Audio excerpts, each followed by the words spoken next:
खुलुमबाय नोंथांमोनखौ बयखौ बरायबाय। दिनै 30 जुन 2023 बाराय जाबाय शुक्रबार। फैदो दिननि खौरांफोरखौ बेखेवनोसै।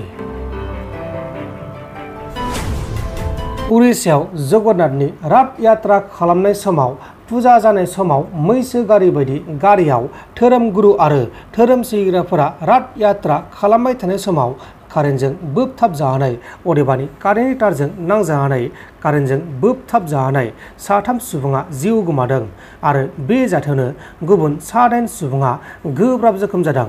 थैनाय 3 सुबुंनि मुङा जाबाय जुगाल किशोर बरिक 45 बोसोर बैसोनि, बरुण गिरि 50 बोसोर बैसोनि आरो बिश्वनाथ नायक 22 बोसोर बैसोनि। गुबुन मोनसे आरोबाव बेबायदिनो जाथाया त्रिपुरायाव जादों।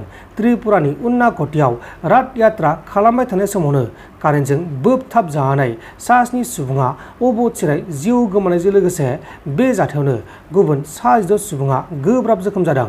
बे समाव जोखोम जानायफोरखौ फाहामसालियाव फाहामथायगासिनो दङ। थैनाय 7 सुबुंनि गेजेराव 2 गथ'फोरबो दंमोन।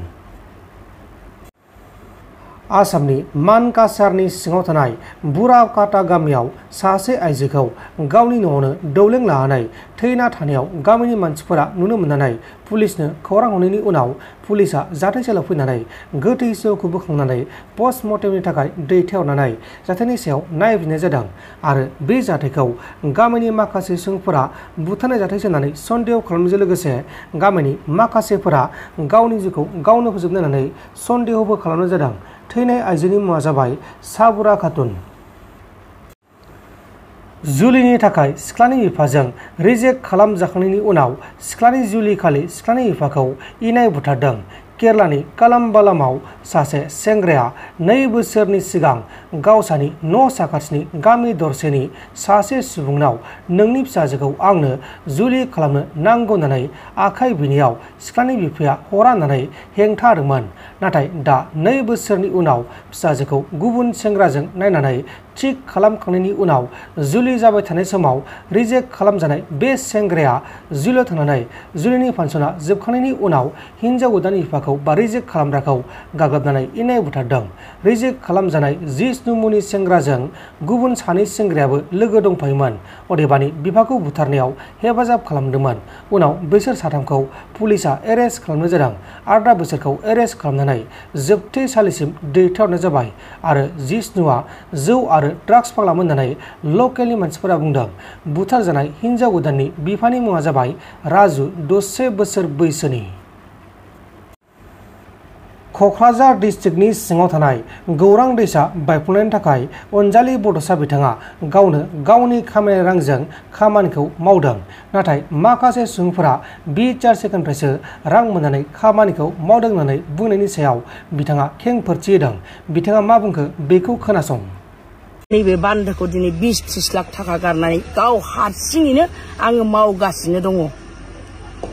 दाम्पार गंसेयाव बल्डारनि दामा खमैबो 20-25 हाजार लायो। गौरां सारायाव दै खुखा जानाय हाखा बेयो दै गालांफिनो। बेवहाय दखरसे हा होदोंमोन, 20 बिगा होदोंमोन हाखौ। दा बे 20 बिगायाव गौराङा खुखा खुसि खालामनानै गोबां लांबाय आरो मन्दिरखौ खुखाहां जानायलाय लोगोसे आंबो बर्थमान बावनो न' लुनानै थाबाय आरो गामिनि रायजोआ गोबां दुखु मोनबाय, गिबाय। जों बे गौराङा खुखानानै लांबा जों बाहा थाबावनांगौ होननानै गोबां गिबाय। जों उन्दुनो हाया, जानो लोंनो सान्थि मोना होननायाव आङो जुजि गोबां गभर्नमेन्टनाव बेखौ प्रटेकसन होनो थाखाय थाबायदोंमोन। हाग्रामा सार थानाय समावबो थाबायखादोंमोन।